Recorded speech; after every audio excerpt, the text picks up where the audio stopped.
installations. Shalom, good evening. This is TV7 Israel News, broadcast to you from Jerusalem. And in today's top stories, unidentified aircraft launched a salvo of missiles toward the southern outskirts of the Syrian capital Damascus, causing extensive damage to a number of installations. Israeli officials blame Iran for an attack on an Israeli-owned freighter that was struck while crossing the Gulf of Oman en route to Singapore. Iranian-backed Houthis in Yemen fired ballistic missiles and suicide drones towards Saudi Arabia. Unidentified aircraft launched a salvo of missiles toward the southern outskirts of the Syrian capital Damascus, causing extensive damage to a number of installations said to belong to Iran. At approximately 15 minutes after 10 p.m. last night, Syria's aerial defense array was activated in response to incoming projectiles, reportedly from the direction of Israel's Golan Heights region. According to a Syrian military official quoted by the state-owned Sana news agency, most of the incoming missiles were shot down. Nevertheless, sources on the ground confirmed to TV7 that a number of installations located near the town of Saida Zainab, to the south of the Syrian capital and west to the Damascus International Airport, which is a known stronghold of the Islamic Revolutionary Guard's Quds Force and its aligned Shiite militias, sustained a number of direct strikes. Subsequently, the Assad regime pointed a blaming finger toward the Jewish state. Nevertheless, the IDF spokesperson's unit stopped short from confirming nor denying its alleged responsibility in response to TV7's request for comment. Turning to the Gulf of Oman, where an Israeli-owned freighter flying a Bahamian flag was struck by either a missile or a limpet mine after crossing the strategic Strait of Hormuz en route to Singapore. The MV Helios Ray, a vehicle carrier vessel, initially set sail from the Saudi King Abdulaziz port last week, after which it made a short stopover in the Emirati port of Jebel Ali in Dubai, from where it continued to its intended destination in Singapore. However, after crossing the strategic Strait of Hormuz in the Gulf of Oman on Thursday night, an explosion above the waterline of the ship forced the vessel into a halt, since it ripped holes in both sides of its hull. Subsequently, in light of the location of the attack, alongside high tensions between Jerusalem and Tehran, initial assessments by Israel's defense establishment attributed responsibility to the Islamic Republic of Iran. האיראנים מחפשים לפגוע בתשתיות ישראליות או באזרחים ישראלים ובכלל בכל מה שקשור באיזשהו אופן במדינת ישראל. המיקום של הספינה בסמיכות יחסית לאיראן בשלב הזה מביא את המחשבה שיש הערכה שמדובר באיראנים, אבל זה כאמור דבר שצריכים להמשיך לבדוק אותו. ישראל תמשיך לפעול בכל מקום. Subsequently, following a meeting of Jerusalem's Security Cabinet, Israeli Prime Minister Benjamin Netanyahu confirmed that an investigation concluded that Iran was indeed behind the operation.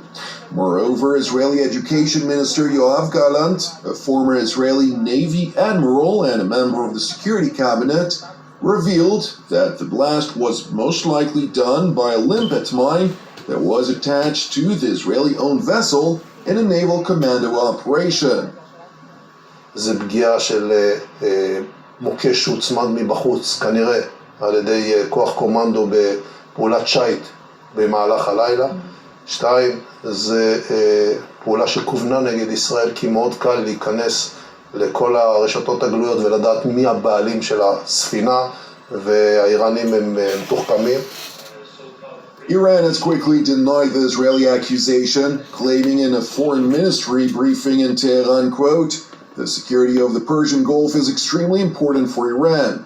Nevertheless, a senior Israeli defense official told TV7, quote, "Taking the severity of the incident into account, which is liable to exact a toll from Israeli businesses, those responsible will pay a heavy price for the attack."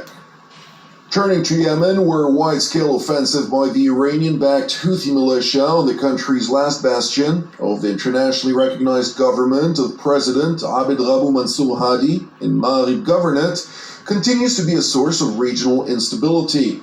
Alongside severe humanitarian implications for Yemen, The Iranian-backed Houthis have once again launched a barrage of ballistic missiles and suicide drones towards Saudi Arabia with the aim of targeting the capital Riyadh alongside the populated regions in the south of the country. Houthi spokesman Yahya Sarria claimed in a film statement that the bombing came as a retaliatory response to attacks by the Saudi-led coalition, which supports the Yemeni government. However, the Saudi-led coalition released a statement of its own saying that it had thwarted the Houthi attack on Riyadh and destroyed the 6 armed drones launched from Yemen towards cities in the kingdom's south. While no injuries were reported, the residential structure in the Saudi capital sustained material damage from debris. زي ما انتم شايفين ده المجلس اللي احنا دايما بنضيف فيه الضيوف لما بيجوا لنا، لكن اتخرر على الاخر. اهم حاجه ان زوجتي وطفلين الحمد لله كانوا موجودين في الشقه، بس الحمد لله في غرفه ثانيه ما حصلهمش حاجه، احنا بامان. بس ما عنديش غير حسبي الله ونعم الوكيل في الحوثيين، والله حسبي الله ونعم الوكيل. انا مش عارف يعني هنوصل لغايه فين اكتر من كده، ولكن احنا واثقين ان احنا ان شاء الله هنفضل في امان طول ما انه قوات الدفاع الجويه بتتصدى الهجمات اللي زي كده. الحمد لله. It is important to know that this latest attack, one out of many in recent weeks, comes at a time when the United States is so-called calibrating its relations with Saudi Arabia, including with regard to its military backing of the internationally recognized government in its southern neighbor Yemen. Among other actions in line with the Biden administration's newly adopted policy toward the Arabian Kingdom, the United States released a report which incriminates Saudi Crown Prince Mohammed bin Salman for allegedly approving an operation to capture or kill a highly critical dissident of the Saud family, Jamal Khashoggi. Consequently, U.S. Secretary of State Antony Blinken announced a series of punitive measures against Riyadh, measures which aim to deter any foreign state from undertaking activities targeting dissidents or journalists. I would say the relationship with Saudi Arabia is an important one.